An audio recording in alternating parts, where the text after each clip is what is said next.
खुलुमबाय आंनि मुलुगनां बड' निउस चेनेल साफ्रोमबो नायगिरि बिथांमोननिसिम गोजोन फुंबिलिनि बयनिसिमबो गाहाम हामलायनाय जासिहरनाय जाबाय। आसा खालामो नोंथांमोनहा गासै मोजाङै दं। बे समाव आं नोंथांमोननि सिगाङाव फुंबिलिनि मोननैसो खौरां लाना फैलायबाय। अन्नानै भिडिअखौ स्किप खालामाजासे जोबजासिम नायलांदो। दिनैनि फुंबिलिनि मोननैसो खौरांफोरा जाबाय। गिबि रादाबाव दं फैगौ 2024 मायथाइनि ल'कसभा बिसायख'थियाव BPF हानजाया देरहामारगोन नामा?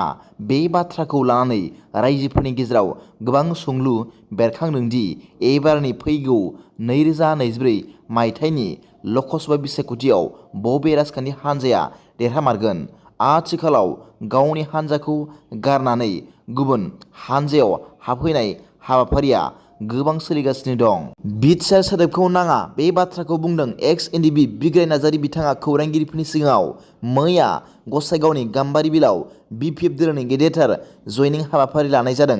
बे हाबाफारियावनो BPF दोलोनि आफादगिरि हाग्रामा महिलारिनि नुजाथिनायाव आरो BPF राजखान्थि हानजाखौ मोजां मोनग्रा सुबुंफोरा बाहागो लाफैनायजों लोगोसे बार'ह NDFB ग्रुपनिफ्राय गासै सा 150 सोद्रोमाफोरा BPF दोलोआव जयनिं जानायजों लोगोसे गासै सा 2500निबो गोबांसिन UPPL, BJP, TMC आरो गुबुन गुबुन राजखान्थि हानजानिफ्राय गोबां मावथि सोद्रोमाफोरा BPF राजखान्थि हानजायाव जयनिं जाफैदों होनना खौरां मोननाय जादों।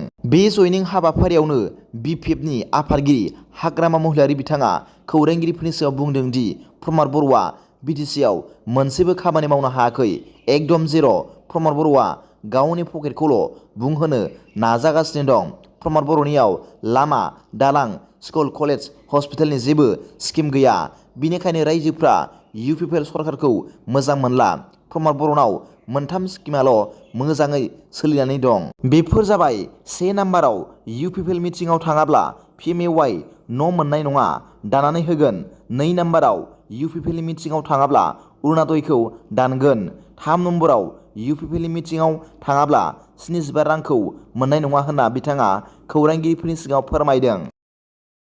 नैथि रादाबाव दं इंराजि गोदान बोसोरखौ बरायनायनि मुङाव जौ लोंनानै बाइक एबा कार सालायनाय, हेलमेट गानालासे बाइक सालायनाय, गोबां गोख्रैथियाव गारि एबा बाइक सालायनाय बायदिनि जाउनाव जाहाथे जाब्रबथाय जानानै अबथिरा जिउ गोमानो गोनां जाया, बेनि थाखाय गोख्रोङै थाद'नाय गैयै सिग्रोमनाय हाबाफारिखौ दासान्दि लागासिनो क'क्राझार हान्थामेला बिफाना। बे गोख्रों सिग्रोमनाय हाबाफारिखौ लादों क'क्राझार हान्थामेला बिफान, क'क्राझार पुलिस बिफान आरो क'क्राझार जिल्ला खुंथाया जथायै। क'क्राझार जिल्ला हान्थामेला बिफाननि गोख्रों थांखि गोदान बोसोरनि मुङाव जौ लोंनानै बाइक सालायोब्ला नोगोद रांनि जुरिमानाजों लोगोसे 6 दान जोबथेसालिनि साजा होनना फोसावदों।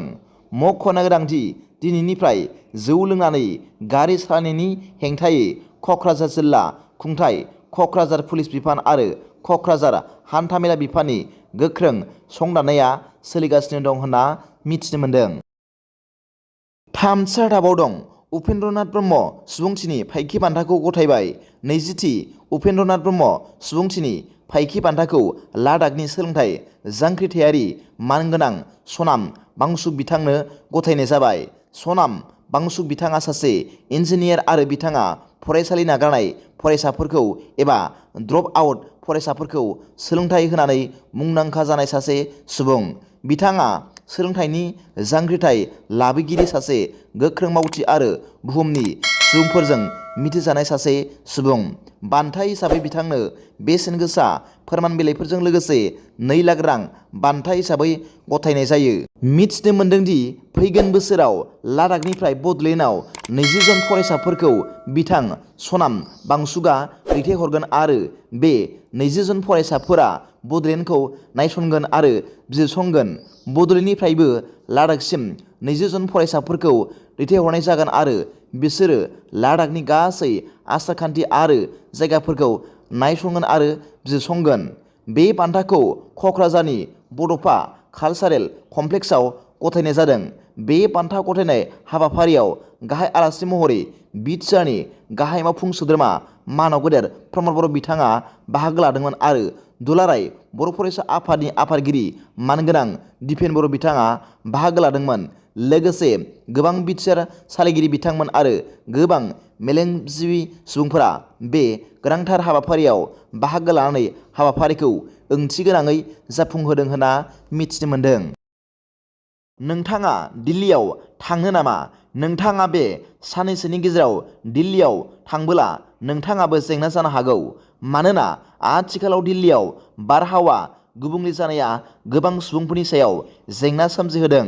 मिरुआ मैया सनिबाराव दिल्ली एनसिआरआव बार गुबुंले जानायखौ होबथानो थाखाय गोख्रोंसिन राहा लानायखौ दोनथ'नो थिरांथा लायो।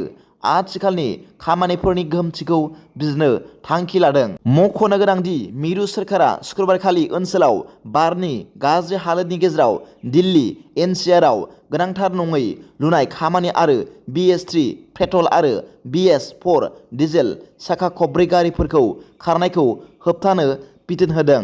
आबहावा मन्थ्रि बिफाना बुंदोंमोन दि दिल्ली एनसिआरआव बार गुबुंले जानायखौ बाङाइ खालामनायनि राहाफोरनि बिथांखि बानायनायनि थाखाय बिबान गोनां मोनसे आयेनारि आफाद बार गुन सामलायनाय आय'गनि मोनसे दालाय आफादा मैया सनिबाराव थासारिखौ नायबिजिरो होनना मिथिनो मोन्दों।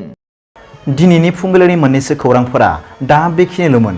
भिडिअखौ मोजां मोनदोंब्ला आंनि बे मुलुगनां बड' निउस चेनेलखौ अन्नानै साबस्क्राइब खालाम आरो बेल आइकनआवबो थुनानै ला, जाहाथे आं गोदान निउस आपडेट लानानै फैब्ला नोंथांनियाव सिगांग्रो नटिफिकेसन सौहैयो।